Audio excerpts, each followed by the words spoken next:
Quando, afinal, você pode oferecer leite e derivados para o seu bebê? Esse é um tema muito polêmico e agora você vai entender por quê. Nós temos dois documentos básicos que orientam a conduta médica profissional dos nutricionistas nas questões alimentares para as crianças pequenas, tá? Então a gente tem o Guia Alimentar do Ministério da Saúde para crianças brasileiras menores de 2 anos e a gente tem o Manual da Sociedade Brasileira de Pediatria, que é feito pelo Departamento de Nutrologia.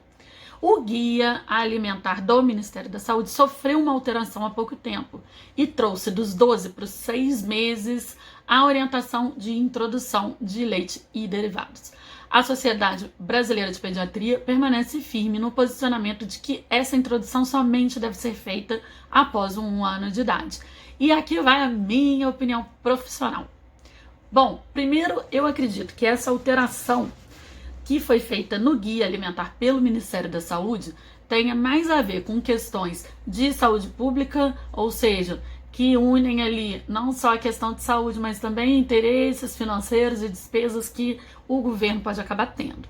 Por quê? A gente diz lá na Constituição que todo mundo tem direito, os direitos básicos, né? E o alimento seguro é um deles.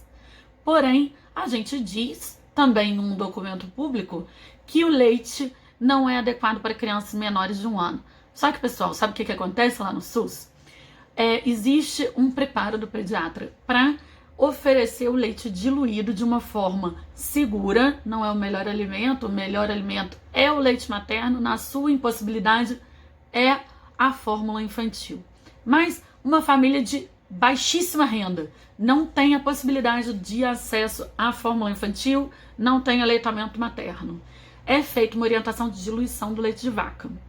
E aí, como é que eu fico? De um lado eu falo que esse alimento não é adequado e de outro lado eu acabo oriento os meus profissionais da rede pública a falarem para essa mãe dar leite de vaca diluído.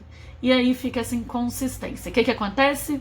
O governo, em diversas prefeituras, ele tem esse programa da fórmula infantil. Então, a mãe que não tem condições de amamentar e a família não tem renda suficiente para adquirir a fórmula infantil, existem programas em que você consegue a fórmula infantil gratuita, porque é direito do cidadão ter acesso à alimentação adequada.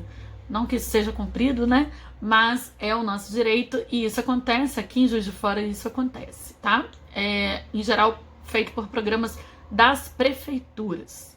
Então, para mim, é daí que veio essa orientação. Porque, de fato, o leite de vaca, porque você pode me falar assim, mas, Fabi, a fórmula infantil, ela é feita de leite de vaca. Ô, gente, ela é feita de leite de vaca, mas ela não é leite de vaca. Ela é toda reequilibrada, rebalanceada. O leite de vaca tem uma proporção entre proteína dos soros e caseína que é de difícil digestão. E os rins da criança estão ainda amadurecendo e não suportam esse volume proteico. A fórmula infantil tem isso tudo rebalanceado, é rica em aminoácidos e traz diversos outros componentes, tornando-se um alimento completo, que obviamente não tem diversos benefícios do leite materno, mas é o único alimento adequado para o lactente, tá bom? Como mamar. Outra questão, minha opinião. Quando a gente fala de leite e derivados para criança, subentende-se em algum lugar assim, a grande parte das pessoas, grande parte da população pensa em mamar, em mamadeira, né? Então a gente não pensa num queijinho, numa coisa pequena, numa colheradinha de iogurte. Então essas proteínas do leite, elas são sim muito pesadas para uma criança mamar. Agora, hoje, por exemplo, uma paciente me perguntou: posso fazer um peito de frango com um pouquinho de manteiga ghee? Pode. Uma criança de 7 meses, mais ou menos. Pode.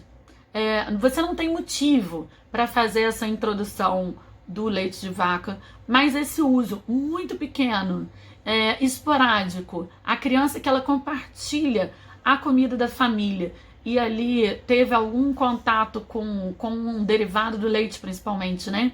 Porque o leite mesmo, penso em receitas, né? Mas a pessoa pensa em mamar. Então, assim, quem mama leite, pessoal, é bezerro, eu costumo falar isso. O bebê, ele mama fórmula infantil.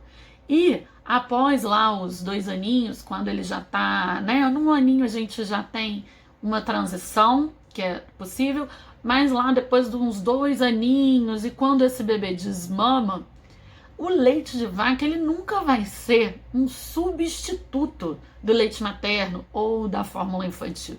Ele não substitui, ele não é mamar, entende? Pode ser gostoso tomar aquele leitinho antes de dormir, ele pode fazer parte da vida da criança, pode existir aquele leitinho de manhã quando acorda, fazendo parte do café da manhã, um iogurte, mas leite de vaca não é mamar em nenhuma idade.